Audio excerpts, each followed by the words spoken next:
जय हिंद दोस्तों, मैं प्रियस प्रीतम। आज हम बात करेंगे एक ऐसे प्रोफाउंडर लीडर, तर्क बुद्धिवादी, थ्योरिस्ट, अंग्रेजी, हिंदी और जापानी भाषाओं का ज्ञानी, एक ऐसे महान व्यक्ति जिसको भारत आज भूल चुका है। जिस आज़ादी के लिए हम लोग मर मिटने का कसम खाते हैं, उस आज़ादी का प्रतीक है तिरंगा झंडा।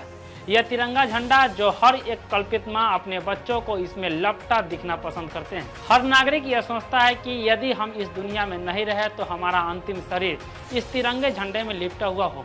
लेकिन यदि हम आपसे पूछे कि इस तिरंगे झंडे का डिजाइन किसने किया, शायद नाम पता होगा आपको, पिंगली वेंकैया। लेकिन वह कौन थे, क्या करते थे, उनको क्या सम्मान मिला, यह कोई नहीं जानता। इसलिए आज के इस वीडियो में आइए जानते हैं दोस्तों पिंगली वेंकैया से जुड़े दिलचस्प कहानी। क्या आपको पता है भारत का राष्ट्रीय ध्वज तिरंगा किसने डिजाइन किया था? आप में से बहुत सारे लोगों को शायद इस सवाल का जवाब पता नहीं होगा। आज जो तिरंगा भारत की शान है, उसे डिजाइन करने में पिंगली वेंकैया का बहुत बड़ा योगदान था। देश को राष्ट्रीय ध्वज देने वाले पिंगली वेंकैया कई वर्षों तक गुमनामी और गरीबी में जीते रहे। 1963 में विजयवाड़ा में उनका निधन हुआ और देश उनके योगदान को भूल गया। सन 2 अगस्त 1876 को आंध्र प्रदेश के मछलीपट्टनम नामक जगह पर एक ऐसे डिजाइनर का जन्म हुआ जिन्होंने जियोलॉजी से डॉक्टरेट किया। गिरिनगर में ही शैक्षणिक संस्थान की शुरुआत भी की। वे कई वर्षों तक गांधी जी के साथ मिलकर देश के स्वतंत्रता आंदोलन में भाग लिए।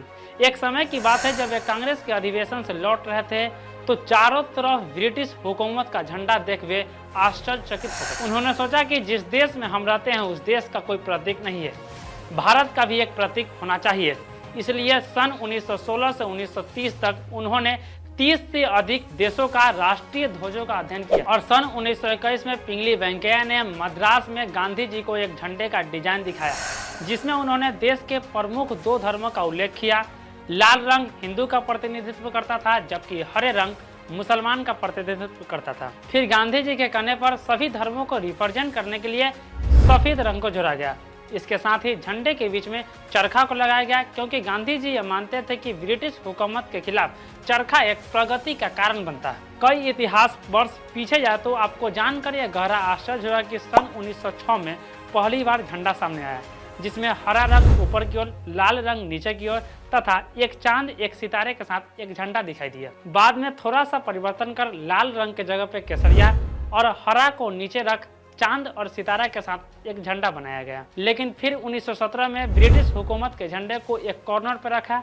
4 हरा एवं 5 लाल रंग की पट्टी का चांद तथा सूर्य के साथ एक झंडा पारित हुआ, जिसे होम रूल के द्वारा लागू किया गया था। अब हम अपने ओरिजिनल टॉपिक पर वापस लौटे तो सन 1921 के एक दशक बाद 1931 में पिंगली वेंकैया ने कांग्रेस के अधिवेशन में एक झंडा पारित किया और इसे राष्ट्रीय ध्वज के रूप में अपना लिया गया।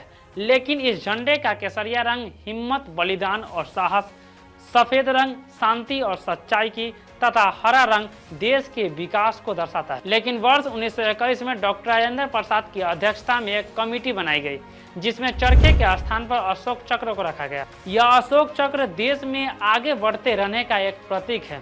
लेकिन बात क्या है दोस्तों, इतिहास में जिन जिन लोगों ने झंडा को बनाने की संकल्पना ली उसको हम भूल गए। उसी में से एक पिंगली वेंकैया थे, जिन्होंने अपने 30 वर्षों के सफलतम प्रयास के बाद देश के सम्मान के लिए एक प्रतीक बनाए। शायद वे नहीं रहते तो हमें ऐसा तिरंगा झंडा नहीं मिल पाता। ऐसे कितने क्रांतिकारी लोग हैं जिनके योगदानों को हम भूल चुके हैं। कहा जाता है कि वे कई वर्षों तक गुमनामी तथा गरीबी में जीते रहे। उनके पास ऐसा कोई साधन नहीं था जिससे वे अपने जीविकोपार्जन की क्रिया कर सके। उनके परिवार के किसी सदस्य को नौकरी नहीं दिया गया, उनको कोई राष्ट्रीय सम्मान नहीं मिला, उनके जन्मदिन तथा पुण्यतिथि पर कोई सरकारी आयोजन नहीं होता है। उनके बारे में न तो कोई पाठ्य पुस्तक में पढ़ाया जाता है जिससे हम उनको याद कर सकें। उनके निधन होने पर उनके ऊपर कई सारा कर्ज भी था। न जाने कितने ऐसे फ्रीडम फाइटर लोग हैं जिनके योगदानों को हम भूल चुके हैं। इसलिए एक भारत रत्न पिंगली वेंकैया के नाम भारत सरकार इनके संघर्ष में जीवन गाथा को पाठ्य पुस्तक में जरूर शामिल करे। इनके जन्मदिन तथा पुण्यतिथि पर सरकारी आयोजन हो। हर वर्ष आजादी के अमृत महोत्सव पर एक दिए पिंगली वेंकैया के नाम जरूर जलाएं। धन्यवाद। मिलते हैं एक नए वीडियो में एक नए टॉपिक के साथ। तब तक के लिए जय हिंद।